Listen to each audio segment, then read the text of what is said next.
Tek səslənir dilimizdə bu nida. Nə düz ötüb keçir illər bu dünyada. Sanki o çağları görmüşük rüyada. Saxlamaq olmaz ki amansız zamanı.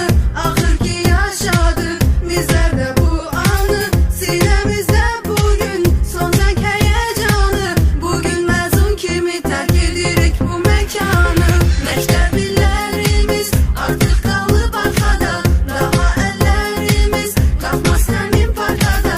Dolar gözlərimiz bir gün düşüncə yada. Bir yolda hərəmiz başlar yeni həyata. Məktəb illərimiz artıq qalıb arxada. Daha əllərimiz qalxmaz həmin parkada. Dolar gözlərimiz bir gün düşüncə yada. Bir yolda hərəmiz başlar yeni həyata.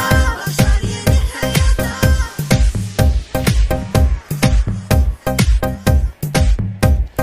Məktəbimiz 193 qoşulun bizə səsimizə verin güc. Bugün qovuşur tarixə 11B. Bugün bizə şagird sözü son bildi. Bugün çox həyranla açıb səhəri. Birgə tutub sevinç kədəri. Olsa da son gün getsək də uzaq. Bu ünvan bizə çox dolma qalacaq.